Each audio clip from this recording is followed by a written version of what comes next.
November 6th, 2022. 10,000 players put on NerveGear to enter Sword Art Online. A few hours later, the developer announced, the only way out is to clear all 100 floors of Aincrad Castle. Any attempt to remove the helmet, death. And HP dropping to 0 in the game, also death. After 2 years, about 6,000 were still alive. NerveGear is a helmet developed by Akihiko Kayaba and the company Argus in 2022. Technically, it's an inverse electroencephalograph. Inside is an array of 1,000 microwave emitters aimed at the brain.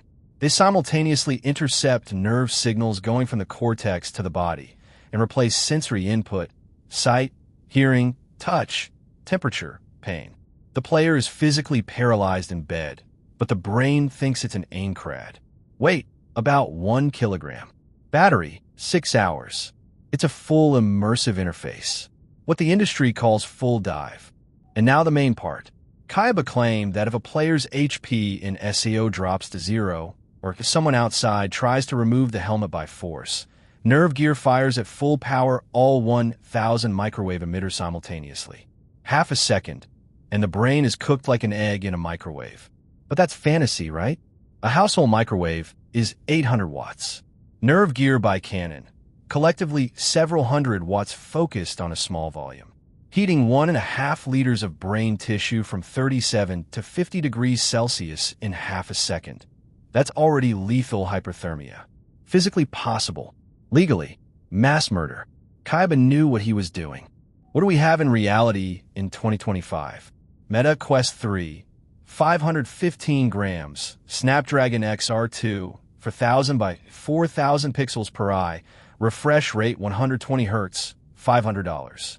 Apple Vision Pro, 650 grams, M2 and R1 chips, micro LED display, eye tracking accuracy down to a millimeter, $3,500. Valve Index, the most expensive and the most honest, 144 Hz, hand controllers with individual finger tracking. What they can do, image to the eyes, spatial sound to the ears, head and hand tracking, eye tracking, facial expressions via infrared cameras. It's all external input and output. No microwaves, no neural interface. Full dive requires 2 things. First, read millions of nerve signals from the brain's cortex in real time. Second, suppress them and replace with your own. Right now, 2025, the best public interface is Neuralink. It reads about 1,000 neurons through electrodes implanted in the motor cortex. 1,000. The brain has 86 billion neurons. That's a difference of 8 orders of magnitude. Latency of invasive interfaces, tens of milliseconds. For a combat game with reflexes, you need single-digit milliseconds. And most important, to block sensory input from the body, you need to intercept the thalamus. It's the brain's central switchboard. Without skull surgery, no way. NerveGear does this with microwaves through the skull. That's not science. That's magic wrapped in science. Instead, we have presence. It's a term from the VR industry. When the brain for a minute forgets that you're in a room with a headset and reacts as if you're actually in a virtual space.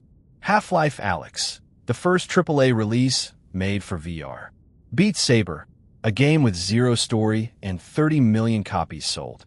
Resident Evil 4 VR, an old shooter rewritten from scratch for Quest, 6 out of 10 on Metacritic, 9 out of 10 from those who actually put on the headset. VR Chat, 3 million active users, worlds, concert states. Into the Radius VR, survival shooter. I was part of the team that built it. It's not SAO, but it's not a simulation either. It's just a game where you're inside. Sword Art Online did not predict technology. Rekiko wrote it in 2002, before the iPhone. He did not guess a single real VR technology. Then what did he guess? The desire to stay inside. After 2 years in Aincrad, the main heroes do not want to return to the real world. VR Chat has a tag, #sleepers.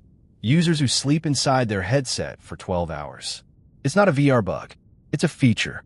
And the second thing Kawahara guessed, that building a lethal mechanism into a consumer device is a bad idea.